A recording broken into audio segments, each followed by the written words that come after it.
Olá, hoje, 23 de março de 2020. Ontem, dia 22 de março de 2020, domingo, foi publicada aí a MP, a medida provisória, 927. Sendo que, antes de eu entrar no mérito aí da questão, eu vou só citar alguns pontos dessa medida provisória que nos vai fazer refletir durante todo o caminho que eu irei passar aqui para vocês, certo? Não devemos esquecer que nessa medida, com essa medida provisória, tudo bem que está ali, ela veio para preservar os interesses tanto do empregado como os interesses do empregador, perfeito? Veio ali para ajustar a relação trabalhista, certo? Justamente no momento dessa pandemia aí do coronavírus. Sendo que nós, com tudo isso, com essas medidas todas que a medida provisória está trazendo, nós não devemos esquecer de alguns pontos, que muitos estabelecimentos, algumas convenções coletivas, independente aqui desta medida provisória, em alguns estados foram determinados que deverão deixar suas portas fechadas, não deverão funcionar. Algumas convenções coletivas também tomaram iniciativas em fechar certos tipos de segmentos. Perfeito. Sendo que alguns empregadores, o que acontece? Eles insistem em deixar os seus estabelecimentos abertos, muitas das vezes porque não querem perder para a concorrência. Só um alerta ao empregador de que ele não deve esquecer que ele, como empregador, ele tem uma responsabilidade subjetiva e ele também tem uma responsabilidade objetiva com esse empregado dele. Não devemos esquecer que imagina que um empregado desse fique comprovado que ele adquiriu a doença dentro do seu estabelecimento. Agora imagina que tanto ele ou seus familiares também adquiriram o vírus e vamos contar com o pior, que aconteceu aí algo fatal. Imagina isso lá na frente na Justiça do Trabalho, depois que passar toda essa pandemia, todo esse nosso isolamento social. Pensa nisso, você empregador. Pensa você na qualidade, na sua responsabilidade objetiva, e é nisso que nós devemos pensar. Um outro alerta aí, antes de eu entrar no mérito da instrução da medida provisória, é só uma crítica que eu estou fazendo antes de começar. Cadê os sindicatos com tudo isso que está acontecendo? Eu não vejo o sindicato ligar para as empresas dizendo vamos fechar um acordo coletivo aqui para que o trabalhador possa ser liberado. Podem vir, que vamos conversar, que nós cedemos daqui, cedemos dali, vamos chegar ao meio termo. Nós não vimos isso por parte dos sindicatos. Claro, não tem mais contribuição, cadê a representatividade do empregador? E a gente se pergunta, será que de alguma forma eles não podem ser penalizados, um sindicato, por não intervir na sua classe coletiva?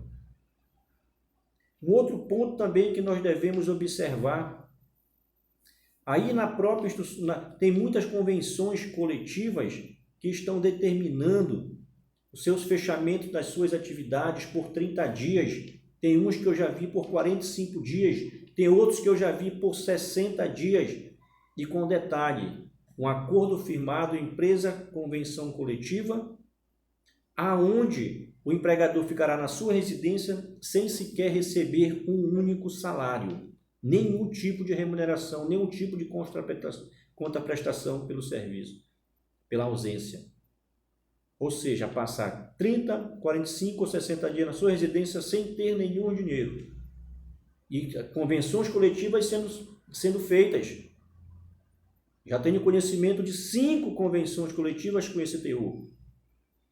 E um detalhezinho importante, vamos analisar a própria MP, essa MP que nós estamos tratando, essa medida provisória 927, lá no artigo 18, que inclusive hoje se soube a notícia que vai ser revogado o artigo 18 dessa medida provisória. O que acontece aí? Analisa só o que é medida provisória. Lá no artigo 18 menciona, ela fala sobre qualificação profissional do empregado, ou seja, resumindo ela, o artigo 18, de que o empregador poderá dizer, empregado, vá para a sua residência, eu vou pagar um curso de qualificação para você, você vai acessar esse curso aqui online, você vai ficar na sua casa durante aí um período, e eu não vou te dar nenhuma remuneração. Eu vou pensar se eu vou te dar, porque é o que diz a medida provisória. Ela diz que o empregador poderá fornecer alguma remuneração de comum acordo. Ou seja, o empregado vai ficar na sua residência sem ganhar nem sequer um centavo. E como é que ele vai se manter, ele e a sua família? E a gente se pergunta da seguinte forma: este artigo, qual é a diferença dele para essas convenções que estão surgindo aí, que é onde deixa o empregado 30 dias na sua residência sem trabalhar e sem receber remuneração? Qual é a diferença desse artigo para essa convenção? E a gente começa a pensar, se esse artigo da medida provisória ele foi revogado, ou seja, será revogado, que não saiu nada oficial, mas a notícia que saiu hoje foi essa, e vai ser, provavelmente. O que acontece? Vem cá, e as convenções coletivas que estão firmando os mesmos acordos? Ah, não, Rivanildo, porque aí é o negociado sobre o legislado. Não, não. Não é bem assim que nós devemos entender. Não é porque está numa convenção coletiva que nós devemos olhar as cláusulas da convenção coletiva tapando os olhos. Até cláusula da convenção coletiva está aí que o Ministério Público ela acaba com algumas cláusulas. Está aí o TST, os julgamentos, dando favorável a muitos pontos de cláusula de convenção coletiva após a reforma trabalhista principalmente, ou seja, convenção coletiva não é sinônimo, não é porque o negociado sobre o legislado está em ação que nós devemos esquecer direitos do empregado. Não devemos esquecer do artigo 7º da Constituição. Não devemos esquecer que quando essas convenções coletivas, elas isentam o empregado sem receber, deixam na sua residência sem receber nenhum salário. Esta própria, o artigo 18 da MP, quando ela menciona que o empregado estará na sua residência sem receber nenhum valor e à mercê do empregador, a gente esquece aí que existe o artigo 503 da CLT, aonde permite ali uma redução, né, na sua jornada e no seu salário na proporção limite de 25%. Só porque tem o artigo 611-A da CLT, onde se fala sobre negociado sobre o legislado, onde fala remuneração, jornada, ou seja, que fica a critério da convenção coletiva, mas só que tem o seu limite de negociação, não é bem assim. Ou seja, vamos repensar empresas que firmam esse tipo de acordo com sindicatos, vamos ver até que ponto vai a segurança jurídica, vamos analisar por que foi excluído o artigo 18 da MP e vamos analisar as convenções que estão. Só a dica aí, para que vocês possam dar uma analisada. Outra coisa, antes de eu entrar no mérito aqui, e o empregado que se sente na condição de risco, será que ele pode pedir uma rescisão indireta caso o empregador insista em não querer fechar o estabelecimento? Por que ele não pode fazer isso? Está lá no artigo 483 da CLT, ele pode fazer. Ou seja, o empregado também pode tomar iniciativa. Por que ele não pode acionar o sindicato e pedir que exija os direitos da coletividade? Ou seja, vamos lá, eu acho que já deu para a gente entender aqui. Perfeito? Vamos começar aqui sobre a medida provisória. Começando aqui, tem o artigo 2º da medida provisória. Esse artigo 2º, ele diz aqui que o empregador e empregado poderão celebrar acordo individual escrito a fim de garantir a permanência do vínculo empregatício. Pulando lá para frente, né? Que terá preponderância sobre os demais instrumentos normativos, legais e negociais, respeitados os limites constitucionais. Vem cá. Isso aqui, com certeza, vai ser questionado pelo STF. Mas não vamos entrar nesse mérito, mas escuta. Assim como o artigo 136 também vai ser questionado. Onde ele fala, o artigo 136, quer ver, escuta. O artigo 136 ele fala: consideram-se validadas as medidas trabalhistas adotadas por empregadores que não contrariam o disposto desta medida provisória, tomadas os períodos de 30 dias anteriores à data da entrada em vigor desta medida provisória. Vamos esperar para ver isso aqui, né? Ok. Muito provável, estou só especulando, certo? Assim como eu estou também especulando aqui sobre o artigo 2º. Perfeito? Mas vamos lá. Essa medida provisória, ela fala sobre o teletrabalho, ela fala sobre antecipação de férias individuais, sobre férias coletivas, ela fala sobre banco de horas, ela fala sobre antecipação de feriados, ela fala sobre medidas, exigências, suspensões de exigências administrativas em segurança e saúde do trabalho, fala sobre o direcionamento do trabalhador para a qualificação que foi revogado, ela fala sobre aqui o diferimento do FGTS, ou seja, o adiamento do recolhimento, perfeito? Ou seja, é isso que a medida provisória praticamente, entre outras providências também, tá? Ou seja, ela vem falar aqui sobre o teletrabalho. Não vamos entrar no mérito do teletrabalho porque é uma coisa que já era previsível, isso aqui tranquilo, não tem muito segredo. Ou seja, home office. Certo? Ou seja, o empregador pode chegar e dizer: olha, trabalhador, eu não quero mais você aqui. Vá para a sua residência e trabalhe de lá. Ou seja, claro, negociar as condições de como ele vai trabalhar. Perfeito? Sendo que, vamos aqui quanto às férias individuais. Eu vou tentar ser o mais rápido possível para a gente poder concluir o vídeo, perfeito? Durante o estado de calamidade pública, que se refere para o artigo 1º, o empregador informará o empregado sobre a antecipação de suas férias com antecedência mínima de 48 horas. Nós sabemos que aí a regra geral é 30 dias. Um dos pontos principais sobre as férias individuais. O que acontece? Sendo direto e prático. Imagina um empregado que tem 6 meses de casa. 6 meses. E ele resolve fazer da seguinte forma. O empregador: eu vou dar férias individuais para esse empregado de 30 dias. Sendo que, se ele tem 6 meses, ele só teria direito a 15. O que acontece? O empregador está dando 30. Na prática, o empregador vai dizer: olha, eu vou te dar 30 dias. Só que você está me devendo 15 dias. Quando chegar lá na frente, você vai cumprir mais 6 dias, 6 meses, aí eu já fico com esse direito com você. Perfeito? Ou seja, o empregador poderá fazer isso se ele quiser. Um outro ponto importante das férias individuais é que, imagina que o empregado e o empregador queira conceder férias para esse empregado e diga a si mesmo: vamos imaginar que essa pandemia aí se alastre aí por 2 meses. E o empregador diz: ó, eu vou te dar férias, tá? Você tem aqui 8 meses comigo. Sendo que, aliás, você tem umas férias comigo aqui, falta eu te dar. Você já tem um período aquisitivo completo, mas eu vou te dar logo umas férias, perfeito? Sendo que, no caso, eu vou te dar 2 meses de férias, pronto. Eu vou te dar 2 meses de férias, sendo que você já tem um adquirido. É possível? É possível. Porque o próprio artigo da medida provisória, ele fala o seguinte: ele fala: adicionalmente, o empregado e o empregador poderão negociar a antecipação de períodos futuros de férias, períodos futuros, ou seja, períodos aquisitivos futuros, mediante acordo individual escrito.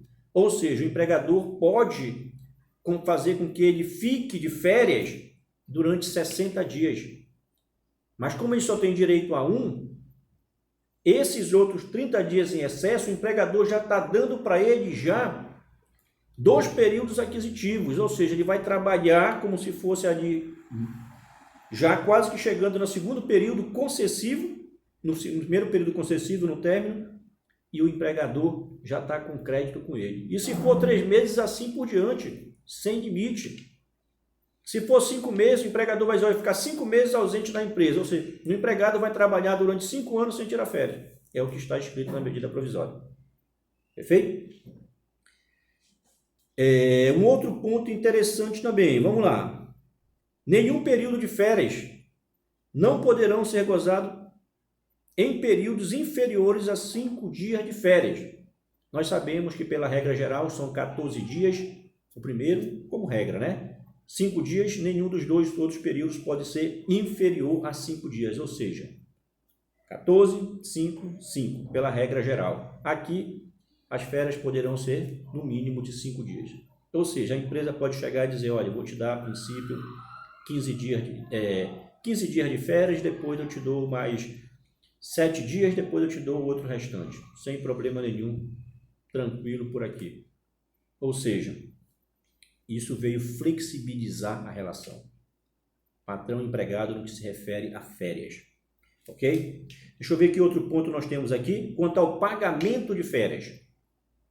Pagamento de férias. O empregador, vamos imaginar que ele resolva conceder as férias ao empregado. Agora, vamos imaginar agora, dia 1º de abril, ele vai tirar férias do empregado. Esse empregado irá tirar férias dia 1º de abril, só que o empregador, ele pode pagar até o 5º dia útil do mês seguinte, ou seja, até o dia 5, até o 5º dia útil de maio, ele pode pagar essas férias do empregado, quando que, por regra geral, a empresa teria de 2 dias. E um outro ponto interessante, o empregado, quando tira essas férias, a empresa pode dizer, olha, você não vai receber aqui o seu abono de férias. O teu abono de férias vou te pagar lá em dezembro, próximo do 13º salário. Ou seja, esticou o período do pagamento do terço de férias, eu quero dizer, do terço constitucional de férias. Ou seja, tanto é que aí o legislador ele veio assegurar o terço constitucional de férias, até porque ele não pode tirar, que se pudesse ele iria tirar, mas está previsto na Constituição e não pode. Perfeito?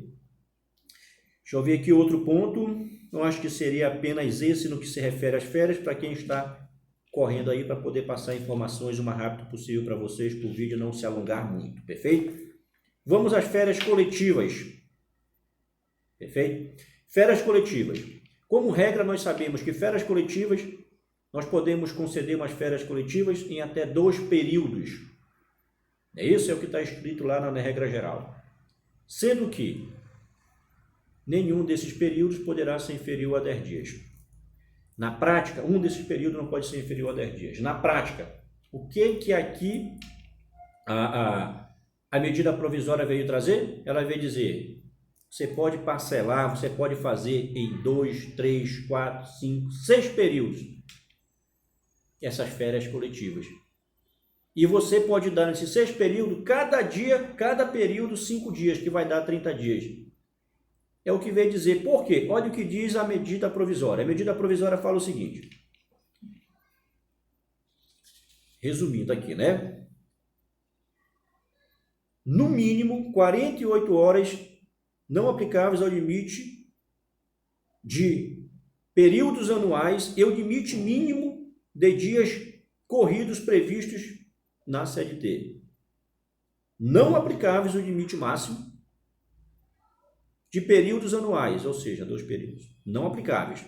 E o limite mínimo de 10 dias corridos, também não aplicável. Ou seja, isso quer dizer que eu posso dar um período de férias se eu quiser em 6 períodos, em 6 vezes, em 5 vezes cada período, porque é o que diz aqui. E quando eu falo 5 vezes, é porque eu estou levando por analogia o artigo que fala das férias individuais. Ainda estou sendo legal, estou interpretando o artigo. Um outro ponto também que veio a medida provisória trazer, sobre a antecipação de feriados.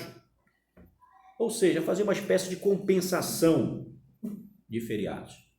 Imagina que agora, o que o empregador quer fazer? Ele pode dizer, olha, eu não quero te dar as férias agora, vou pegar todos os feriados que nós temos daqui para o final do ano, vamos supor, tem 6 feriados, e eu vou te dar esses dias, você vai ficar na sua residência, e esses dias vai entrar, eu vou te pagar, sendo que lá na frente, esses feriados que teriam para você, você irá trabalhar para mim.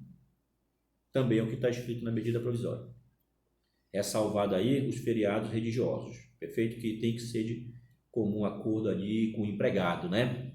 Na prática, não existe o comum acordo, existe o comum acordo da imposição. Banco de horas é um outro ponto da medida provisória. O que diz sobre o banco de horas na medida provisória? E o que diz a regra geral? Banco de horas até 6 meses, sem problema, pode ser feito acordo individual, patrão e empregado. E dentro do próprio mês, ali dentro de 30 dias, né, pode ser feita a compensação normalmente. Perfeito? Sendo que, se esticando para 1 ano, pela regra geral, tem que ter aval da convenção coletiva. Mas, por aqui, pela medida provisória, a compensação pode ocorrer dentro de 18 meses, ou seja, 1 ano e 6 meses. O que quer dizer com isso? O que a gente tem que tirar de proveito daqui, desse artigo, querendo ou não, ele faz uma menção ao artigo 61 da CLT. Ele pegou um engate aqui, né? Mas que foi o que ele veio trazer? Para a gente utilizar isso na prática. Vamos imaginar que o empregador não queira dar férias, nem individuais, nem coletiva, e ele resolve fazer o seguinte: empregado, eu vou te dar, você vai ficar na sua residência, você não vai trabalhar durante aí 1 mês. Você vai ficar lá ou durante 40 dias, ou durante 60 dias, você não vai trabalhar. Mas eu vou te remunerar todo esse período. Só que lá na frente, você vai trabalhar esses excessos que eu te dei, essa carga horária, esses valores que eu te dei, em função da carga horária que você não trabalhou, isso você vai compensar para mim lá na frente. Ou seja, perfeitamente possível. Isso eu até acho elogiável esse artigo, eu concordo. Ou seja, possivelmente tranquilo fazer isso. Ok? Esse é um dos pontos que eu estou resumindo, tá? Quanto ao banco de horas. Deixa eu ver o que nós temos mais aqui. Quanto à questão da qualificação qualificação profissional, lá no início eu já comentei sobre o assunto, que foi praticamente revogado. Será, né? Um outro ponto importante é quanto ao FGTS. O que aconteceu? Os empregadores resolveram dizer, olha, aliás, a medida provisória resolveu fazer o quê? Dizer, olha, os meses de março, abril e maio, o empregador não vai efetuar nenhum pagamento de FGTS. Mas, ou seja, isso não quer dizer que o empregador não irá receber no futuro. Não, depois que passar esse período, a empresa vai lá e vai fazer o pagamento desses valores aos empregados. Claro, e vai poder parcelar em até 6 vezes. Mas o empregado não irá ficar sem o seu FGTS. Perfeito? Isso aqui é um resumo rápido, tá? Acho que não tem mais nada. Ok, eu acho que aqui nós ficamos por isso. Deixa eu ver se eu tenho algum detalhezinho importante. Eu acho que não. Não tem mais nada aqui a medida provisória, não. É claro que tem, se a gente vai alongar aqui durante um período bem maior, mas vamos deixar quieto, correto? Ok, perfeito. Pessoal, nesse contexto todo, nunca devemos esquecer de um detalhe. Não devemos esquecer do artigo 444 da CLT. E não devemos esquecer do artigo 468 da CLT. Não vou tratar sobre o assunto, mas dei uma olhada lá. Isso ali é fundamental para quem trabalha com o departamento de pessoal. Perfeito? Ok? Um abraço a todos e até o próximo vídeo. Espero ter ajudado aos colegas.